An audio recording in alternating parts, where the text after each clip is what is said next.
Saudações, sou Chad e, após anos como fã de Star Wars, percebo que nunca questionei o modo de luta dos Jedi com sabres de luz. Os filmes precisam ser chamativos e divertidos, e quase sempre conseguem, exceto com a Rey em Os Últimos Jedi. Vou retomar isso. Quando criança achava incrível, e minha nostalgia me impediu de analisar objetivamente e questionar. É assim que um guerreiro ou espadachim habilidoso lutaria com isso? E agora que eu fiz isso, cheguei a algumas conclusões bem interessantes. E é que os Jedi eles estão fazendo tudo errado. Ok, olha, os Jedi poderiam lutar do jeito que eles lutam, e eu vou explicar isso. Mas existe uma forma muito mais eficiente e eficaz de lutar com isso para tirar o máximo de vantagem possível contra seus oponentes. E eu acho que um dos motivos pelos quais eles erraram, na forma como mostram os Jedi lutando com um sabre de luz, é que eles trataram isso como se fosse uma espada comum, quando na verdade esse negócio é muito diferente. Sim, é uma espada laser futurista, mas cada uma tem propriedades diferentes. Você não luta igual com um florete e uma espada longa. E, portanto, as propriedades diferentes e significativas de um sabre de luz realmente exigem, mas também incentivam, um estilo de luta diferente que a gente ainda não viu no universo de Star Wars. E é sobre isso que eu vou falar. E sim, dá pra ver como eles seguiram esse caminho. Sabres de luz são como espadas, então buscamos máxima autenticidade. Por isso, vamos analisar a esgrima histórica. E você sabe, graças à cultura pop e coisas assim, geralmente acham que as lutas de espada mais legais são com uma dessas, tipo o Kenjutsu e tal, e não estou criticando o Kenjutsu, mas o interessante é que a katana está um passo ainda mais distante em comparação com a katana do que até mesmo numa espada longa, porque ela tem só um fio. Mesmo assim, quando tentam incorporar estilos históricos e coisas do tipo, dá pra ver claramente uma influência asiática, mesmo que muitas dessas posturas também estejam presentes em fontes europeias. Sabe, uma das lutas que ele vá até lá em cima, no Historical European Martial Arts, chamamos isso de postura do telhado. Não sei o nome no Kenjutsu, alguém dirá nos comentários. Tenho certeza. Então eles dizem, tudo bem, sabres de luz. Vamos tentar adicionar um pouco de autenticidade a isso? Vamos olhar para fontes históricas de esgrima de estilo asiático e incorporar isso nos filmes? Mas, novamente, o sabre de luz não é uma katana. Espadas, katanas e espadas longas, certo?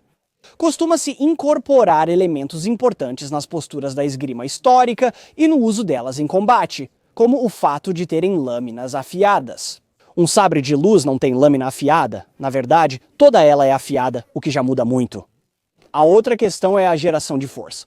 Se você atinge alguém com uma espada, qualquer golpe, como um para baixo, sem força suficiente, especialmente se a pessoa usar algo grosso como um gambeson, não vai cortar nem causar dano. Então, a geração de força se torna algo significativo, e por causa disso, certas posturas foram desenvolvidas e adotadas para incentivar e facilitar a geração de mais força nos golpes. Quando as pessoas começam a se envolver em atividades com espadas, como por exemplo live action role-playing, com aquelas espadas de espuma antigas e coisas do tipo, e até mesmo pessoas que estão começando no artes marciais históricas europeias, existem certas práticas que surgem durante o sparring, onde você vê elas meio que assim, e acaba virando um jogo de pega-pega com espadas, onde elas só tentam encostar na pessoa desse jeito. Porque tudo se resume a pontos, especialmente no live action roleplaying, você vê isso muito no live action roleplaying, e eles não precisam se preocupar com o alinhamento da lâmina ou geração de força, porque tudo o que você precisa fazer é encostar no oponente para ganhar o ponto. Mas eu acho interessante que, ao desconsiderar essas duas coisas, alinhamento da lâmina e geração de força, o instinto natural é começar só tentando encostar no oponente, e eu realmente acho que isso seria um dos elementos básicos iniciais de usar um sabre de luz, porque tudo o que você precisa fazer é encostar no oponente. Foi assim na série original. Agora, nesta comparação entre espada e sabre de luz, vamos focar no sabre de luz. Ele não possui fio de corte e ao atingir alguém, causa o mesmo dano independente da direção do golpe. Apenas tocar um sabre de luz já pode ser extremamente perigoso. Isso também mudaria as posturas padrão que um Jedi adotaria com um sabre de luz. Espadas reais têm peso e você tem essas coisas, fio de corte, geração de força, e há outras coisas como alinhamento do fio e coisas assim que influenciam a maneira como você quer lutar. Então, por exemplo, a postura da Fúria é uma postura muito interessante porque é ótima para geração de força, mas também é boa para várias outras coisas porque muda a maneira como seu oponente quer começar a te atacar.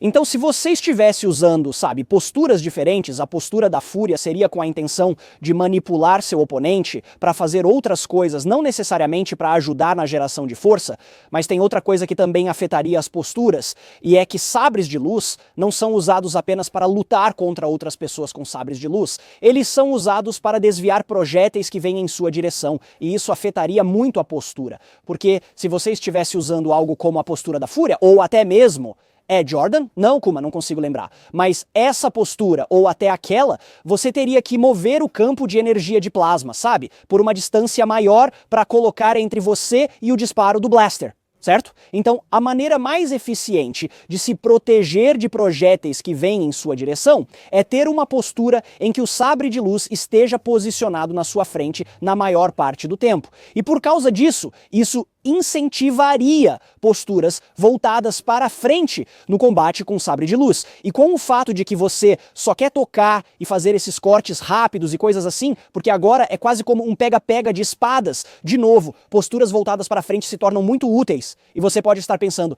mas é assim que os Jedi lutam, eles fazem assim o tempo todo. Sim, ok. Mas existe outro tipo de postura em que você consegue mais alcance e mantém seus oponentes mais afastados, e é um contraste interessante entre lutar com as duas mãos na espada em vez de com uma mão só. Você consegue, na verdade, estender a espada mais longe de você com uma mão do que com duas. Agora você pode pensar, espera aí, espadas de duas mãos têm mais alcance, isso porque elas geralmente são maiores, já que você está usando as duas mãos, pode usar uma espada mais pesada e maior. Ela pesa cerca de 50% a mais, permitindo usar uma espada mais longa com maior alcance. Mas, se o comprimento das lâminas fosse equivalente, na verdade você consegue alcançar mais longe, especialmente em certas posturas, assim com uma mão do que com duas, porque... Veja, não consigo alcançar, então preciso trazer a espada de volta para segurar com as duas mãos aqui. Se a ideia fosse manter o oponente longe e sabres de luz são tão perigosos, acho que a intenção seria realmente aproveitar ao máximo seu alcance.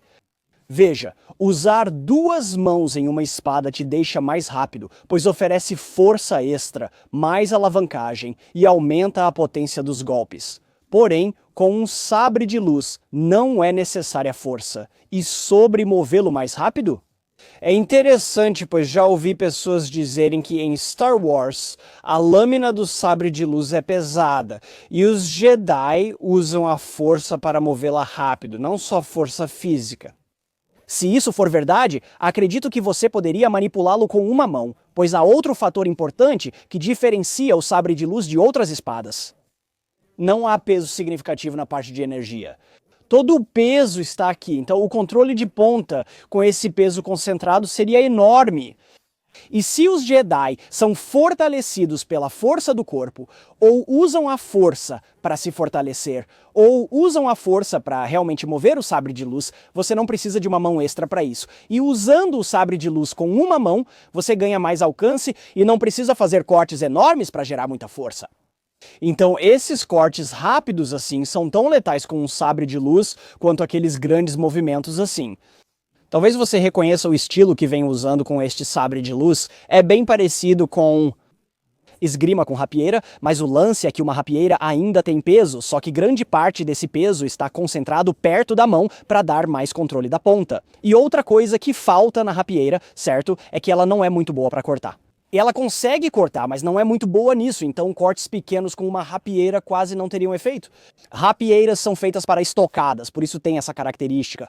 Elas têm aqueles grandes avanços, então a principal diferença entre lutar com uma rapieira e lutar com um sabre de luz é que você usaria movimentos de corte muito mais e eles não precisam ser grandes, você pode mantê-los pequenos e manter sua ponta defensiva, sabe, sempre apontada para o seu oponente. Esse seria o jeito mais eficiente e eficaz de usar um sabre de luz em um combate real. Se o sabre de luz fosse real, porque lembre-se, você só precisa encostar neles, ok? Essa coisa é tão mortal que pequenos cortes já bastam e o oponente só precisa encostar em você também. Então manter eles afastados o máximo possível e estender o sabre de luz o máximo possível do seu próprio corpo aumenta muito a chance de alcançar eles, seja com cortes ou estocadas, enfim, você pode fazer o que quiser.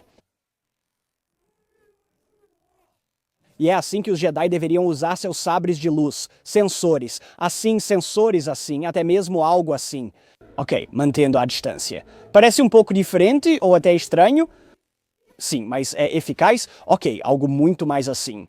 Na verdade, eles podem até querer segurar aqui embaixo, porque isso não vai afetar muito o equilíbrio. Todo o peso está aqui e eles conseguem mais alcance com a lâmina. Então corta as coisas e seria engraçado, seria legal também ver isso, sabe? Os Jedi realmente lutando assim e indo desse jeito, que é muito parecido com a luta de rapieira, só que agora fazem cortes. Eu mencionei antes que ia comentar sobre o estilo de sabre de luz da Rey que você vê no treinamento dela. Não tem tempo suficiente nesse vídeo, então vou fazer um vídeo bônus explicando o quão ruim é. Vou postar esse vídeo talvez no meio da próxima semana, depois desse aqui, então fique de olho. Vai ser algo curto e divertido, mas meu Deus, ela é horrível, falando especificamente da luta com espada. Sobre a atriz, não conheço muito, deve ser uma pessoa legal, mas a personagem, obviamente, é uma grande Mary Sue e o super corpo fica tão ruim. Então espero te ver lá, mas até lá, adeus.